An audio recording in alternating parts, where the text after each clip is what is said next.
Okay, so it's March 1st, 2025, and time is 2:44 in the morning. Okay, so why am I doing this video? It's a realization. I wasn't supposed to. Kasi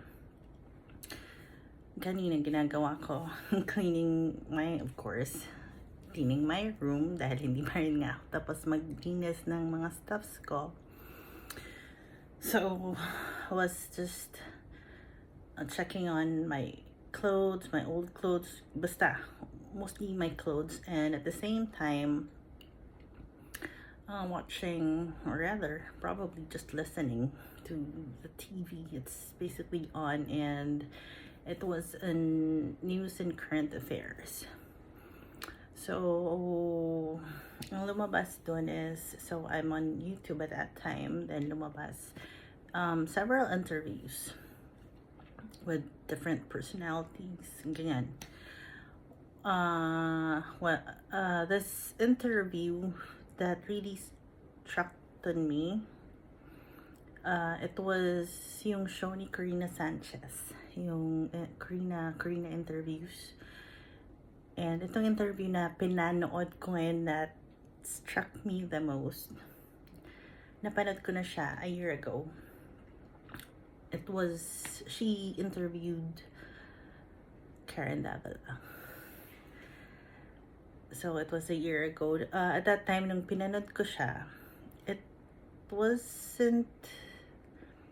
was just basically watching na, oh, ganun pala yung nangyari, ganyan, ganon. But then, ngayon, nung pinanood, I had to basically, nung nag-start na yung interview, I had to stop what I was doing because sabihin na natin na tinamaan ako dun sa interview kung ano yung pinag-usapan nila. I mean, I wouldn't go into details. Pwede naman yung i-search on YouTube. But it was an eye-opener. Ay parang sobrang natamaan ako na, oh, yung realization, grabe yung realization. So, I was like, I need to do a video ngayon na, because baka makalimutan ko lang kung ano yung gusto kong sabihin or yung mga realizations ko. One thing na about the interview was nung sinabi ni Karen, there was a time 2019, they thought, her and Karen and her husband thought they were gonna lose their firstborn. Parang they came from a trip and sinalubong sila ni David, yung anak nila. And then parang biglang nahulog, nag-seizure or something. And sinabi niya dun sa interview na yun na it was parang, ano ba yun? Na real, yung, it wasn't even, yung she was ready to lose. Parang kung ano man yung mangyari, wholehearted, I guess, na willing siya na, Lord, ito, sige, tatanggapin ko yun. Parang ganon. It's just a context. Hindi ko matandaan word for word kung ano yung ano, but yun yung context nun. Then nasabi niya rin na yung realization na it's just when yung ma-realize natin na pag nawala yung tao sa atin, or yung Basta ganon, ang dami kasing tumatakbo sa mind ko ngayon. So, I'm just a little overwhelmed kung ano yung gusto kong sabihin.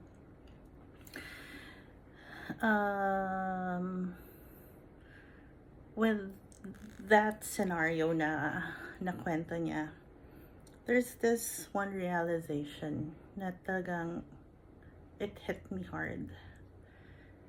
Na kasi yung regarding commitment din nga, kasi nasabi na-mention din niya na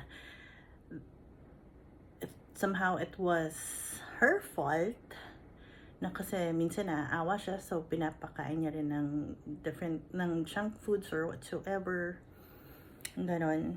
And then sinabi nga daw ng doctor na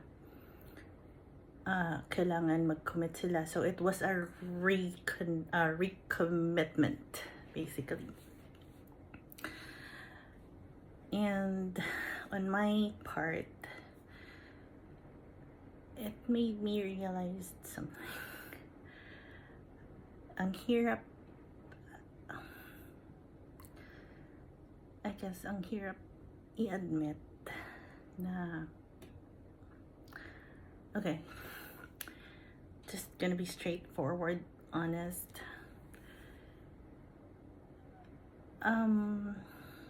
I've been going through a lot talaga, to the extent na hindi ko na alam kung anong I know what I want. That basically, ano na yun eh, na-establish ko na yun. I know what I want in life. I know who I can turn to, who I can trust. I know what I did. And basically, I am in denial.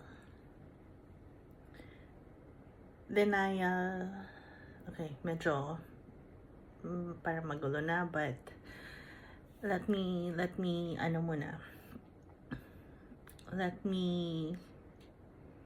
explain why I am in denial.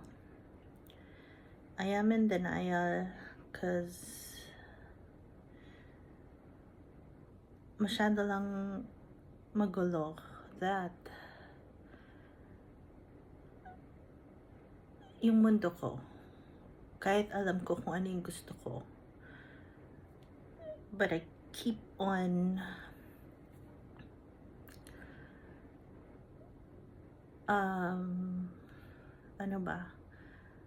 parang nandyan yung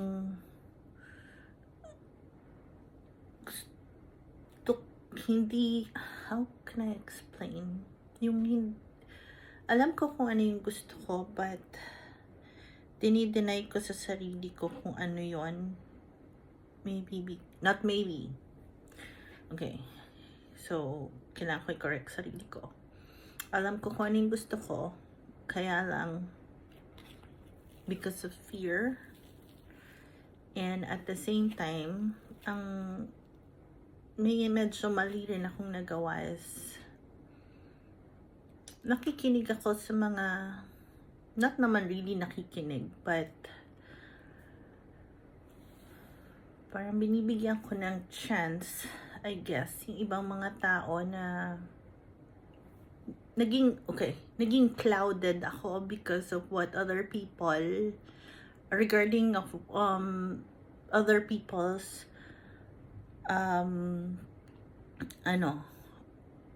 yung what opinion, yun masyado akong naging clouded doon, na hindi ko na, to the extent na parang hindi ko na alam kung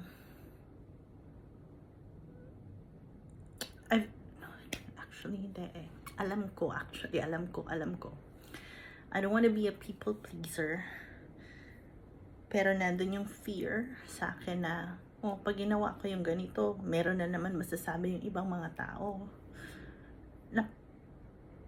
Ang sa akin, I chose to be silent na lang, kasi nga para wala nang gulo, para wala na akong maririnig ng negative opinion, negative anything na negativity. Kasi pagod na ako sa nangyayari. I posted something here on YouTube. It's basically a blog. Because it was just, parang my thoughts written. Sinabi ko nga na, ano ba sinabi ko? Parang I've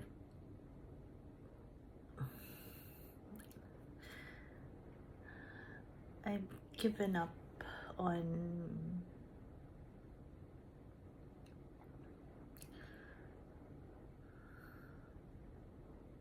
love. Because of fear. Fear kung ano sasabihin ng ibang tao. But when sa interview nga na pinanood ko, basically ang ano dun, bottom line I guess is unahin natin kung ano yung sa tingin natin importante and who matters to us the most. Sila dapat yung iniintindi lang natin, sila yung inuuna natin, and why would we care, or why would we even have to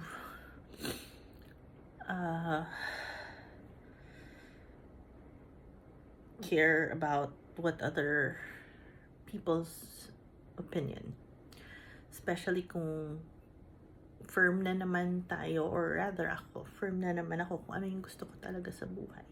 Alam ko naman rin kung ano talaga yung gusto ko, kung ano yung gusto ko mangyari. And yun nga yung sinabi ko dun sa isang post ko na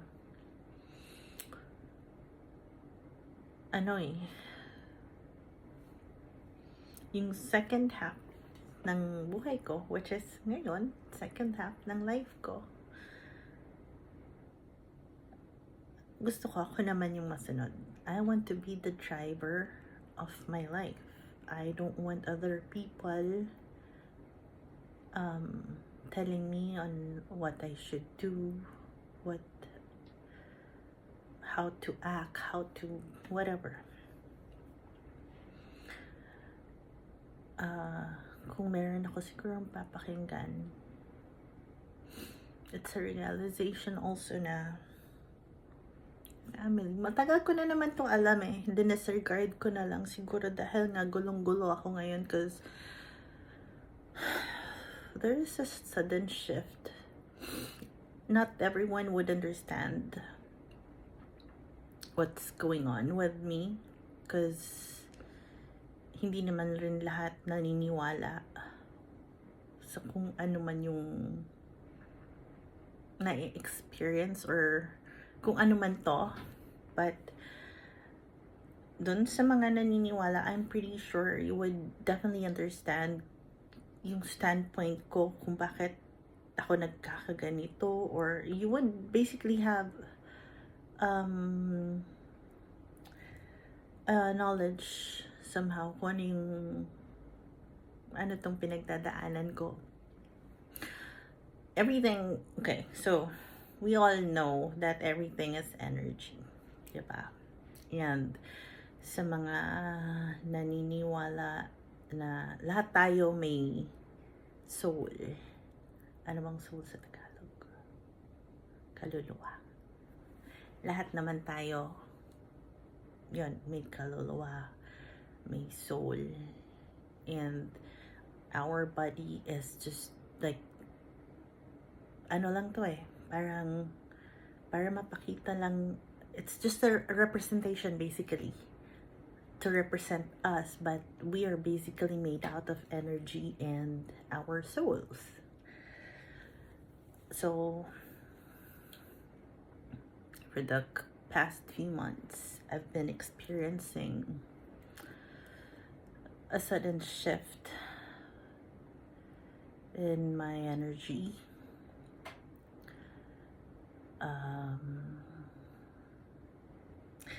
Marami rin sigurong mag-o-oppose na sasabihin sa akin, oh, dapat hindi ka well, it's not hula.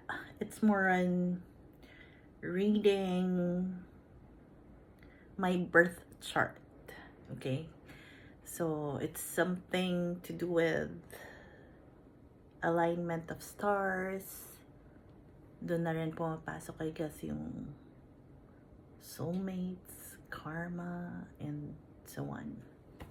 So, again, hindi ko lahat sinasabi na maniwala sa mga pinagsasabi ko ngayon. If you want to think that I'm crazy, by all means, go ahead. Think that I'm crazy, but I'm not. Okay? I'm sane.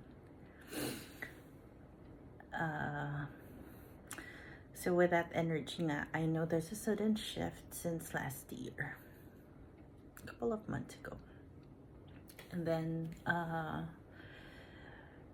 nagpa-chart reading ako last year, and I was actually told that by 2025, you're gonna meet your soulmate. Which I was like, okay. It was like just, I had it just like passing through lang yung thought na yun, because hindi ko alam, parang you're gonna meet your soulmate, you're gonna meet, how am I gonna meet, I don't know, wala akong, hindi ko alam paano, but sige, yun yung nandun sa birth chart ko. So I was like, okay. And then nung nangyari na nga yung mga sudden changes, yung mga shift, I decided na magpa-Akashic reading. So, Akashic reading, record reading, again, di ko na naman kayo sinasabi na maniwala. Bahala kayo if you think I'm crazy. Okay? I really don't care. Basta ang Akashic reading is yung i-open nila yung record mo from your past life. So, it's the same thing. I was told na mamimit ko yung soulmate ko, and if I am open to it or receiving, or hindi ko alam, parang basta parang basically yun na yun. Ang sabi lang sa akin, you're definitely gonna meet your soulmate as well. So he's also from my past. I believe, if I'm not mistaken, it was like 17th century. I don't know. Basta parang ganon. 17th century. US. Something ganon. Hindi ko alam. I forgot. But I've written it down. So may record naman kung ano mga sinabi sa akin. And with that Akashic reading, hindi ko rin alam bakit ko tinanong. There's this specific person tinanong ko na if I was gonna meet him, and the answer was yes. Na sabi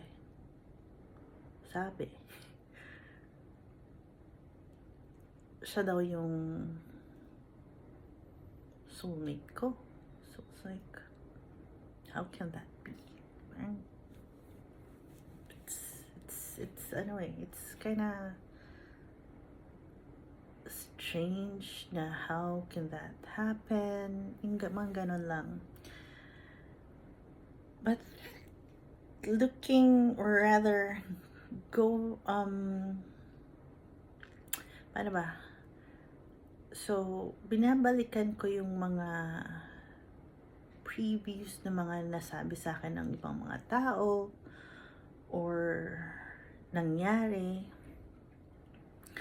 So, okay, prior to that, masyado na magulo to, but those people who are into this thing would definitely understand what I'm, and I'm pretty sure ma-follow nyo kung ano yung sinasabi ko. I'm just sobrang naguguluhan din, so whatever comes to my mind, kailangan ko lang talaga sabihin na. So, last year, April of last year, I actually joined a ano ba siya, energy healing session. I did that when I was still in the US. I had to. I needed to.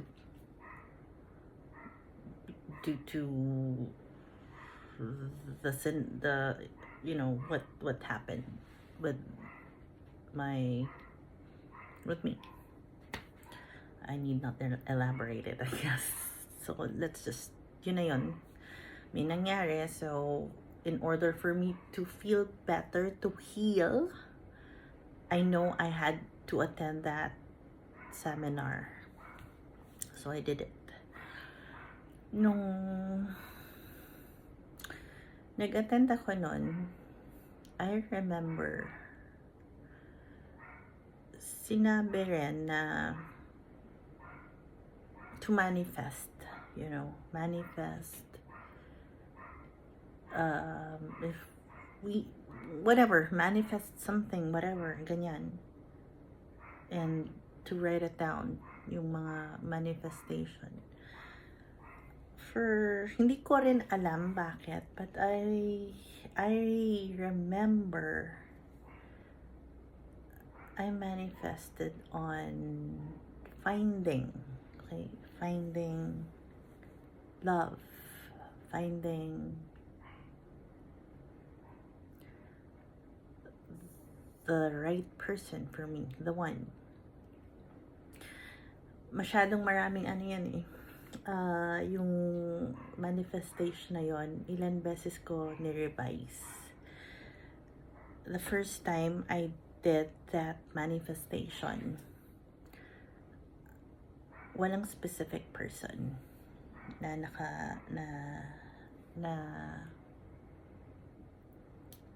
nilagay ko. Walang tao because I just, I just had to be specific kung sino yung, anong traits yung hinahanap ko sa isang tao. Like, for one, definitely, sabi ko, God-fearing. A person who would lead me to the Lord, ganon. And then, someone who eats healthy. Someone who would understand me, who would be so patient with me, and mahaba. It's like sobrang haba nung ano. But again, like what I've said, marami yun, ilang beses ko siya ni-revise, I think 4 times. Di ko rin alam bakit. And at that time, nandito na ako sa Pilipinas nun. When I did that, nasa US pa ako. Tapos yung 3 beses kong ni-revise yun, nandito na ako sa Pilipinas nun.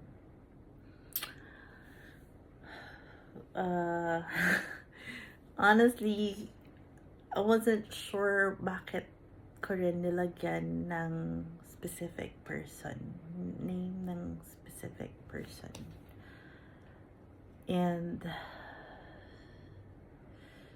nung nilagay ko yung name ng specific person na yun,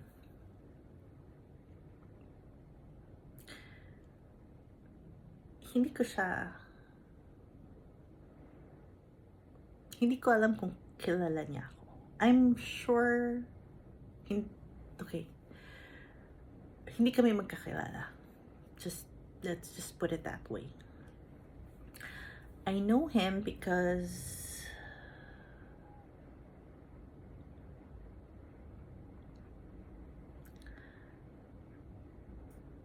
nakita ko na siya, but I do not know him personally.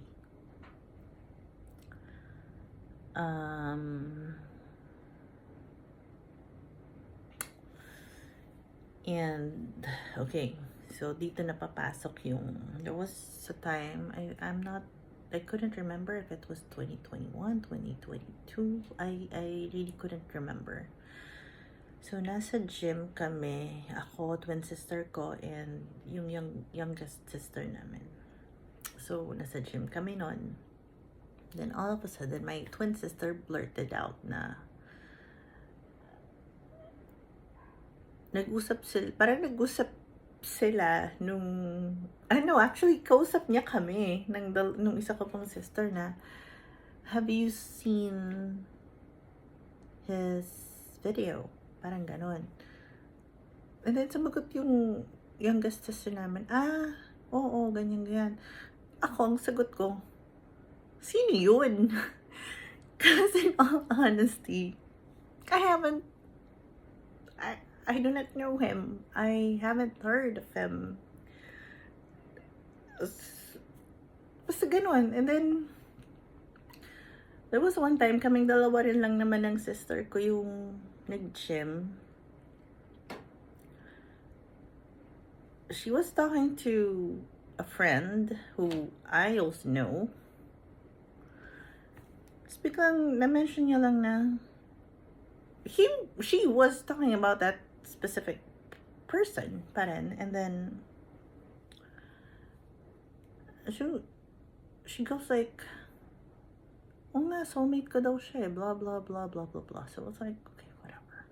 I mean, I do not engage with, especially hindi naman ako yung kinakausap, so dead mo lang. I mean, normally, hindi ko sasabihin yan because I'm not that type of person. It's just that I have to, I guess, mention it here kasi magkakadugtong eh. Parang sobrang lahat, it's intertwined. And then there was one time, parang sinabi na nagkamali daw itong guy na he thought yung twin sister ko is ako. Parang ganon. Buti na lang nga daw the guy, kasi parang nakausap ng sister ko yung guy through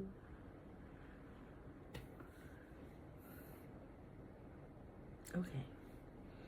I'm not sure if I'm allowed to say this. But again, wala na akong pakialam. Para lang maging malinaw lahat, I have to mention this. And kung magalit siya, wala akong pakialam. Hindi ko naman minimension yung name niya. But he is a YouTuber. He's an influencer, basically. So, hanggang doon lang yung kaya kong i-mention. So, sabi ng sister ko, nakausap niya daw. Kasi, there was one time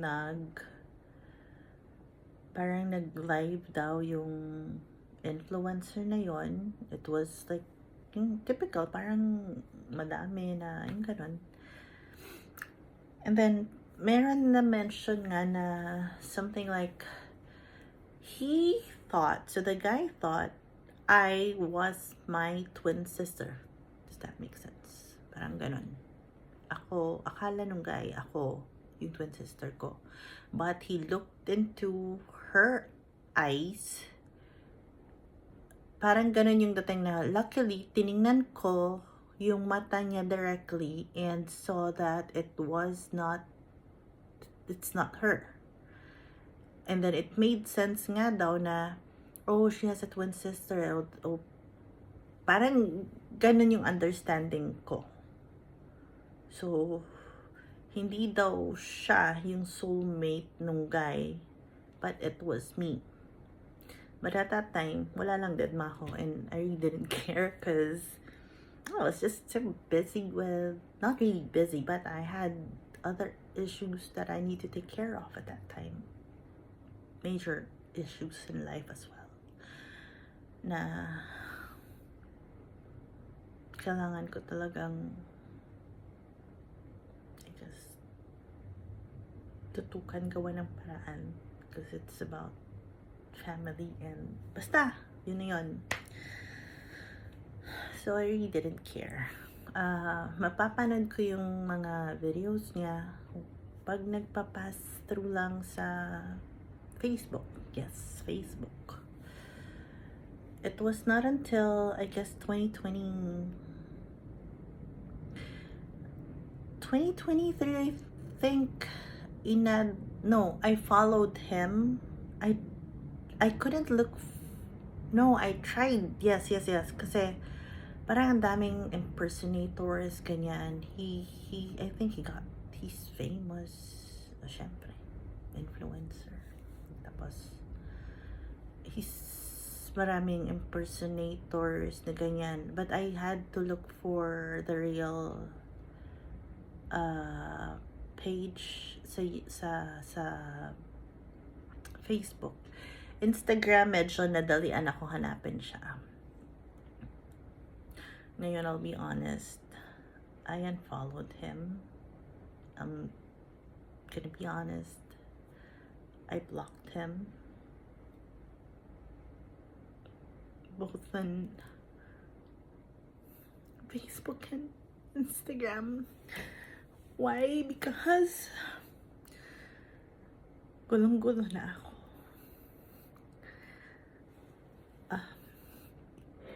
If it's true kasi na yung sinasabi na, and ito pa, before ko i-explain bakit I had to block him. Nagguluhan na ako cause 2024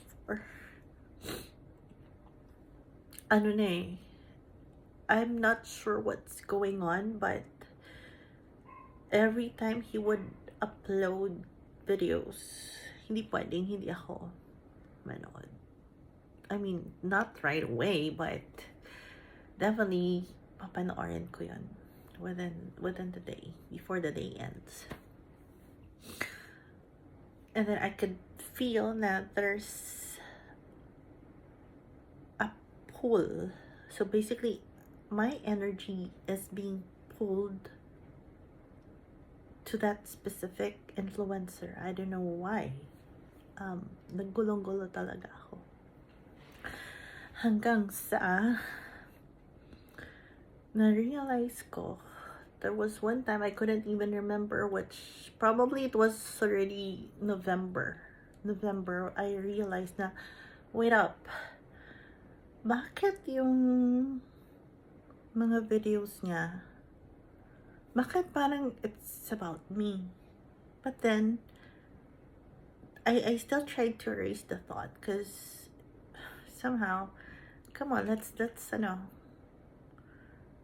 be realistic na hindi lang ako ang nagkaka-problem ng kung ano man or going through whatever sa relationship. Maraming tao na pareho ng issues ko. So, inano ko yung thought na yun, na parang, it's just a coincidence, ganun lang. Not until, parang, every day, he started, kasi parang dati ata, I'm not sure if it was like 3 times, 4 times a week, or 5 times, hindi ko alam, but it came to a point na every day he would post na on YouTube. And at that time, I wasn't what do you call this? I didn't block him at that time on Facebook and Instagram. I didn't unfollowed him. No, wala lang. But parang feeling ko mas comfortable ako na Hindi. He didn't actually, hindi ko alam, parang gulong-gulo na ako ngayon. But, I remember, sa YouTube na ako nanonood sa kanya. Every day. But, I mean, no specific time naman. Basta pinapanood ko. Then, hanggang sa nare-realize ko nga, everyday din tuwing nanonood ako, bakit parang, wait up. That's what I did the other day. Why is he narrating what I did? Parang ganon. Or, there was a time na I was with a friend, I went out with a friend, and then, yung pinapag-usapan namin ng kaibigan ko, bigla parang, bakit yan yung naka-upload sa video niya, yan yung pinag-usapan na, parang ganon, pinag-usapan namin ng friend ko, yung ganon. So, gulong-gulo na ako nun. I really couldn't understand what was going on, and then, hanggang everyday na parang, bakit buhay ko yung yung tungkol sa akin.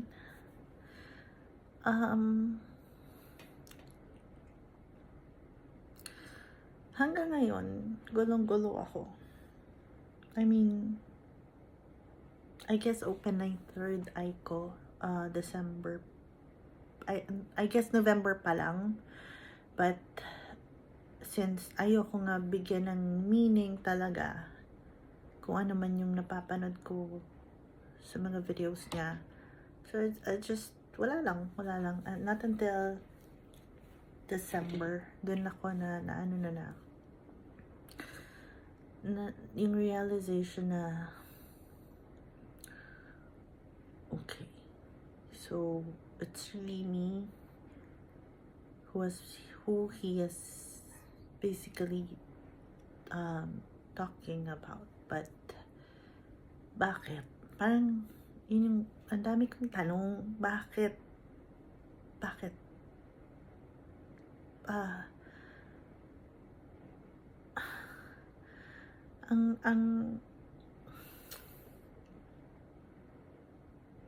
And, okay, so, ang dami kong tanong. So, I'm just gonna be honest, sumasama na rin yung loob ko, cause I feel like it's not fair with what's going on, and then I couldn't reach out to him. I don't even know how to reach out to him.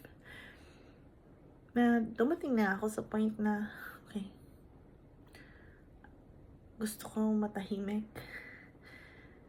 Kasi ang gusto ko lang naman mangyari is, aminado naman ako I'm going through anxiety, depression. And then, I had a test para malaman nga kung ano talaga yung underlying illness kung saan nanggagaling ang depression ko. So, I was told that it's PTSD and CPTSD, which is chronic. Sabi ko pa nga dun sa therapist ko, kala ko ADHD or ADHD ba sinabi ko, or either ADHD ang I don't think ADHD ang sinabi ko, I think bipolar yung sinabi ko. Akala ko bipolar ako, ganun. But no naman daw, it's PTSD and CPTSD.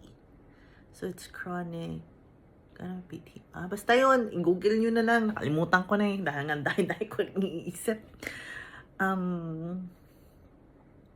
Dun pumasok yung, okay, gulong-gulo na ako, naiinis na rin ako sa buhay ko, and I've been wanting to reach out to this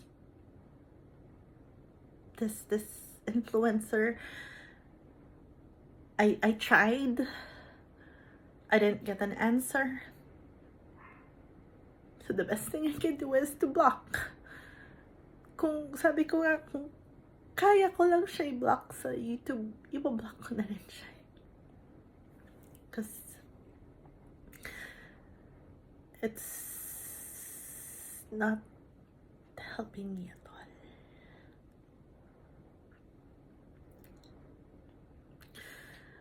Sinusubukan ko na hindi manood na ng mga videos niya, but I'm just being honest. I can't. Nahihirapan ako. I don't know why, but there's this, yun nga eh. I'm being pulled by his energy. I know it is his energy.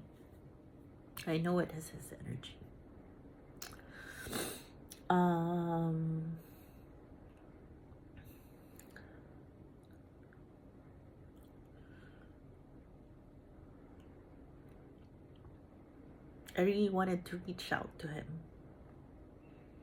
Wanted to talk to him. Bakit ganun? Kasi nahihirapan na talaga ako. I'm just too confused. Kasi, yun nga, I tried reaching out. I actually directly asked. I remember telling, or rather writing na why parang I feel like your videos, lahat ng videos mo is all about me. I did ask that. Did I get an answer? No.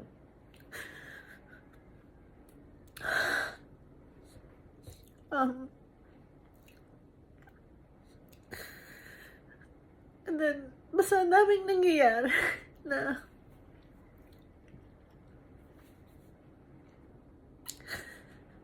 siya lang kasi talaga yung makakasagot ng lahat eh. And I can actually feel his energy.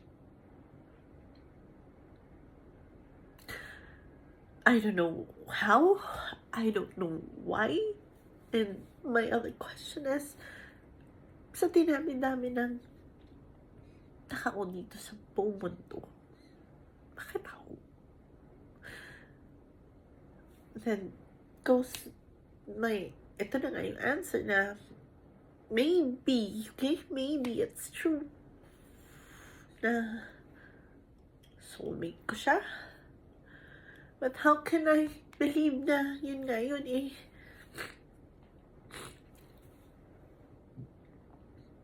Hindi ko nga makausap. Hindi ko nga kung paano, how I can reach out. And pag mag-reach out ba ako, sasagot ba siya? Eh, dinid mo na nga niya ako eh. I messaged him on Facebook and on Instagram. Kasi sobrang inis ko nga because I just wanted answers. He wouldn't reply, which I was like, kala ko mabait siya. Sabi ng sister ko. Sabi ng twin sister ko, he's nice. He's a nice person, blah, blah, blah. Like, well, if he's a nice person, bakit ganun? Just, it's been months na nahihirapan ako.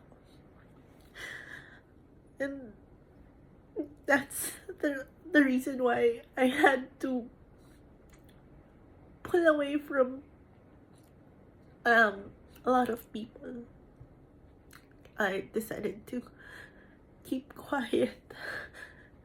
I've decided to deactivate my personal mga social media. It's because nagugulahan nga ako sa mga nangyayari. And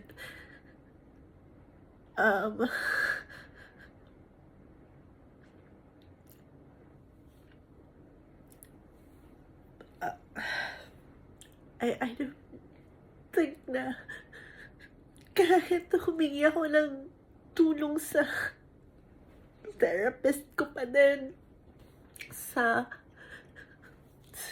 mga psychic, sa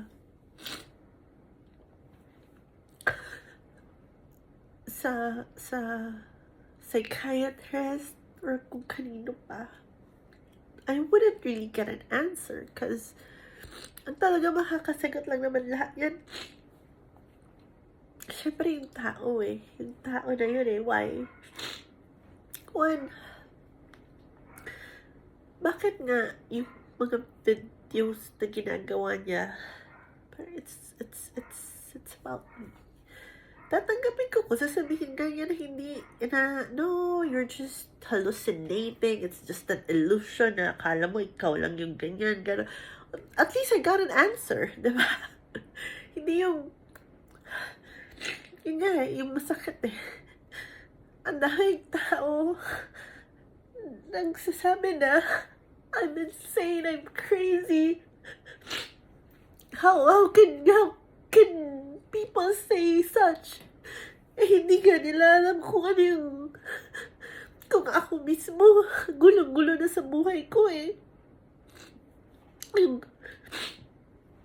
Yung sudden shift na nangyayari eh. Hindi ko hanggang ngayon, I couldn't understand. I couldn't find answers. Well, somehow no na. Ngayon kasi ka, medyo aware na ako. Pero para i-bash ka, para pagsabihan ka na insane yan taong yan. Nagkakalusinate lang yan. May sakit yan. Parang, no, I'm not. How can people say na yung mga ganun na hurtful words to think I'm accepted nga eh. I'm accepted na the fact na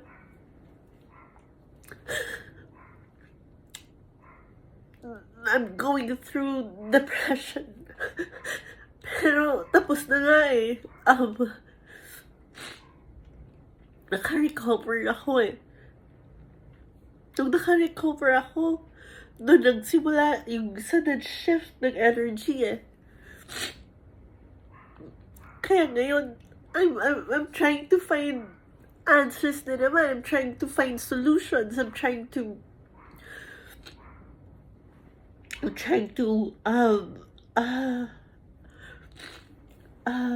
understand kung bakit nangyayari lahat ng ganito. And ano ba yung kinalaman nung influencer na yun, ba't ganun?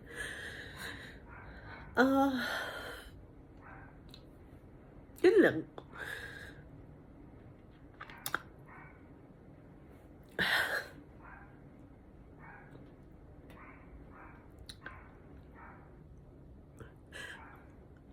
Baka maraming sabi na, nakausap pala ng twin sister mo eh. Why don't you ask your twin sister na to reach out to that influencer? How can I? Eh, siya nga sinasabi, sira ulo ako eh. So do you think I would want to ask help from somebody na hindi ako pinaniniwalaan? They'll try to find people na lang, di ba? Other people who can actually, who understand my current situation. I don't know.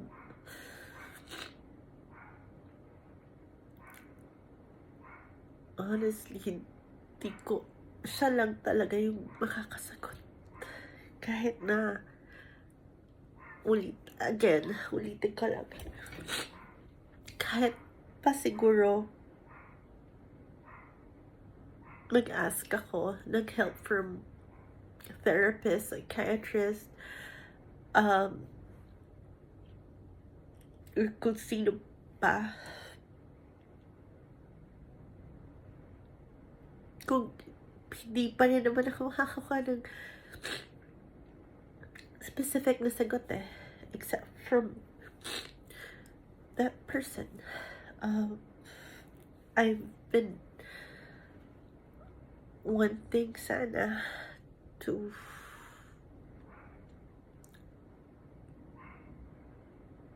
gusto ko siyang itag. Once na in-upload ko to, gusto ko siya itag. Pero baka maging issue na naman sa kanya and sa team niya. So it hurts. Parang sobrang sakit na sa akin. Yung sa akin nga, kaya ka lumalayo eh. Parang once and for all, let's just be honest. Ito na nga ako. I'm here, out, now. Saying na ito yung nangyayari sa akin. Ito yung nararamdaman ko. I need to talk to you.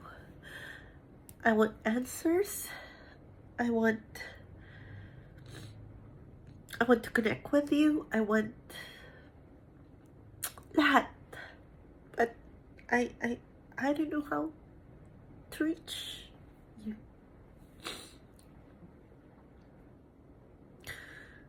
Hesitant pa ako gawin tong mag-record ngayon ng video because I feel like it's gonna be useless. Why useless? Matatag ba kita? Pag tinag kita, issue na naman. Diba?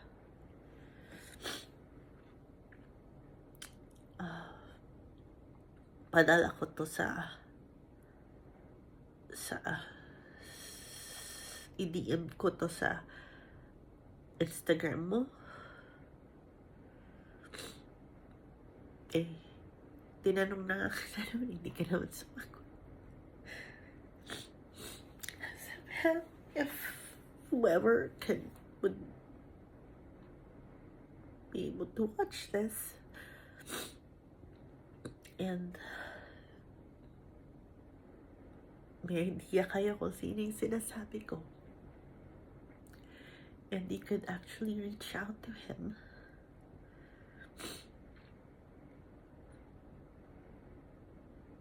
pakisabi naman na I wanted to talk to him. I wanted to connect with him. He could message me on Instagram or Facebook. I just wanted clarifications. I need clarifications from him. Because it's really useless kung walang ibang makakatulong, okay? I'm just basically laying out everything now na walang makakatulong sa akin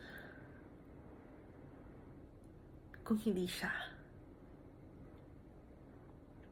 I have gazillions of questions and siya lang talaga yung makakasagot.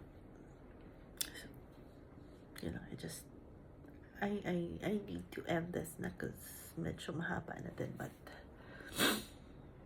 if anyone, I'm pretty sure wala naman because I don't have any followers. Well, I only have like handful of followers on my YouTube account, but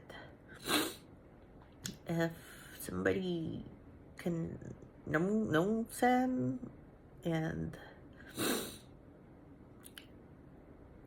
if I'm sure kung sino man yung nagpo-follow sa akin, malamang kilala niyo rin kung sino yung sinasabi ko.